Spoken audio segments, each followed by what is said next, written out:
आई की कहै छै? सुकरैया, पिंकिया, पिरतिया सब के नानी गांव से तिला संक्रांति में लाई मुड़ी एले। अपना नानी गांव से नहीं एलो से किया? कहिया मामी भेजे छो लाई चुड़लाई जे बेर तोरा ला भेजतौ? गे टुनिया, तोहर मामी नहीं भेजलखु नहीं दुआरे जो तोहर माय तोहर मामी के देखे नहीं चाहे छथुन। सुनै छलियन ओहि दिन सब में फोन क के बात कहै छलिया भाउज के तोहर माय। आ भाउज जते दिन माय रहे तते दिन तब भेजे, आ भाउज भ गेले अपना पर तो हिनका लुआइठ देने तोहर माय के। हाय ई चुप रहत, ई सब बात में घुसे जाय छथिन। हमरा पूछल के हम कहलिए एमे बीच में किया टोन दै छथिन? ई देखल ला गेलखिन है जे हमरा भाव संगे लड़ाई भेला कि की भेला? ये नीक गप झपले रहे छे लेकिन खराब गप एखन समय में चार चार के डिरिया जाय छे। जे अहाँ केलिए कोनो हमरा बुझल नहीं है।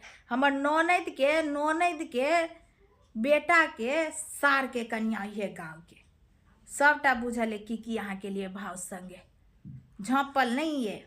कोनो घर में नहीं बनले लाई चुड़लाई, घर में बनले खो। जकरा नहीं रहे छे तकरा नैहर से अबै छे। तोरा तो अपने घर में 14-15 किलो के लाई मुरही बना दिलवा। हाँ घर में बनल छे खो, लेकिन एकटा बेटी के एतबो किछो नैहर से पाबनि तिहार में आयल तकर बाते किछ और रहे छे। ओई बेटी के शान रहे छे जे हमर नैहर से ई चीज एला। घर में लाख किया ने भरल रहे, लेकिन नहिरक ओतबोटा माय भाव जे पोटरी भेजने रही छे ओइ लऽ के दलमलित रहैया। आत्मा निक कोई बेटी के जुड़ा जाय छे जे हमर नैहर से ई सामान एला। लेकिन तोहर माय तो छो एक नंबर के कठोर। ओकरा दिल पसझै ने नोन देला छे आ ने भावजे प्रति छे। हिनका कोन मतलब छन? ई क्या टोन दै छथिन? हमर बाप केना के अर्जने छे तो हम सब बहिन केना के धन अर्जने छी। ओनाहिते दऽ देबै ककरो बेटी के? बजबै नहीं ऊँच नीच ला, ओ हमर घर है। अहाँ के बाप केना के अर्जने छथि सबटा अहाँ के बुझले, तो केना दऽ देबै दोसरक बेटी के ओना। लेकिन एतऽ के जे हमर घर वाला केना के अर्जने छथिन से भऽ गेल अहाँ के अबिते देरी। हमर बेटी सबके नहीं टपऽ दै छियै। कोनो चीज सासुर हुए नैहर हुए दूटा गप दाइबे के सुने के लोग निभाहै छे रहै छे। एना अहाँ तो छी एक नंबर के बंकरा। अहाँ केना रह देबन भाउज के बाप कर्जल पर? लिखा लेब नहीं हुआ तो लिखा लाओ। कहे छे लोग जे भैये नाम भतीजबे गाम। माय बाप के मरला के बाद भाइये से नैहर में नाम होइ छे बहिन के, आ भतीजबे पर जन्मो जन्मान तक नैहर नसीब होइ छे गेनाय। अहाँ के तो कहियो ओ भातिज प्रति प्रेमो नहीं देखलो। एकटा हमर सबके रहे 5 बहिन रहिया 4टा भाउज। चारू भाउज जेनाहिते हम प्रेम देखबिए जे हुआ जे सीना काट के दऽ दिए, आ तेनाहिते हमर भाउज सबके रहे जे केना के हम अपन ननद के कत्तो साइड के राखू नहीं राखू। हमर जेठकी बहिन बहुत देबो सेबो सब भेल रहे माय के, तो ओकर नाम रखने रहे भागवंती। ओकरा से जे छोट रहे तकर नाम रहे लक्ष्मीवंती। ओकरे ने बाबू के बड़ धन संपत्ति गाय महीस खेत पतार सब भ गेल त लक्ष्मीवंती नाम पड़ले। ओकरा से छोट रहे से रहे दुलारमंती। ओ दुलारुए फटिया लेता, कोनो काज धंधा नहीं करता। हम रहिए सबसे छोट तो हम रहिए बउआ दाई, हमरा से बउए दाई कहत रहे। से फोन माय तो मर गेल कहिए कत, आ भाउज फोन क के आओ ने बउआ दाई, कहिए जे नहीं है छुट्टी, खरखरिया भेज देथिन। अभे पड़ते भेजबे तो आब सासो कह लगे लैथ जे एते आवेश पाती करे छे, चल जाओ जाओ शान से।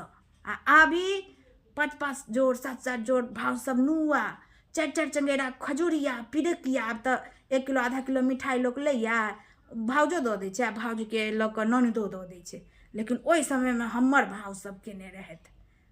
हमर सबके रहे हुआ कि जे 2 जान 1 जिगर छी सब भाउज आ ननद। आब ननद से अपने नैहर छोड़बाबै छे। हमें तो कोनो भूखे मरे छी जे नैहर ला बेचैन रहब। अपन घर में सुख से छी, हमरा नहीं चाहिए नैहर तैहर। नहीं के रोड पर बैसल छे सब अपना घर में, क्यों नून रोटी क्यों घी मलिदा खाइए के रहे छे। लेकिन जे नैहरक प्रेम होइ छे, नैहर जाके खुशी होइ छे, ओकर किछु बात और रहै छै। बैसू, हम बाड़ी दिस अबै छी। गेलखिन, बात तऽ ठीके कहलखिन हेँ। देखू तऽ मुखिया हमरे बापक धन अर्जल परमे ऐश मौज करैया, आ एते पाबनि तिहारमे किछु भेज नहि दैया। कहाँ छै, फोन कऽ कऽ कहै छी कि उठेबो करत कि नहि उठायत। रिंग तऽ होइ छै। हेलो, हाँ हेलो। रे पुछना रे, तोहर कहबै का दीदी छौ, एखनो वएह तान शान में छौ।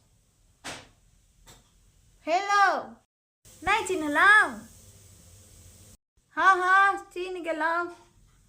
चिन्हब कतौ नहीं, अहाँके आवाजे तते मिठगर है। गोर लागै छी दीदी। भेले भेले कहलहुँ हैं जे नैहरके मोटरियोसँ पाबनि तिहारमे हम गेलहुँ। दीदी केहन बात करै छियै, हम अहाँके नहि भेजलहुँ। अहाँ खुद अपनेसँ गमा लेलहुँ नैहरक मोटरी। तेहन तेहन अहाँ करतूत केलहुँ एतऽ आबि कऽ। कहब तऽ कनिया अहाँके लागि जायत खराब ये, कहब तऽ कनिया अहाँके लागि जायत खराब ये। तिलो संक्रांतिमे ने जुड़ल लाई और तिलबा ये। कहब तऽ दीदी अहाँके लागि जायत भक भका कऽ, कहब तऽ दीदी अहाँके लागि जायत भक भका कऽ। जते अहाँ केलहुँ हमरा मोन नहि किछु करैया भेजैके, जते अहाँ केलहुँ हमरा मोन नहि किछु करैया भेजैके। बुझलहुँ ने, याद करू दिन।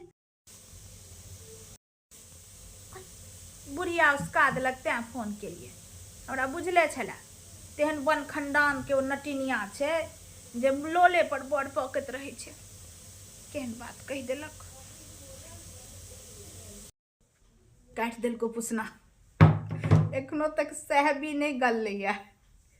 प्राणो जे छूटि जेतै तैयो तोहर दीदी ओहने शानमे रहतौ।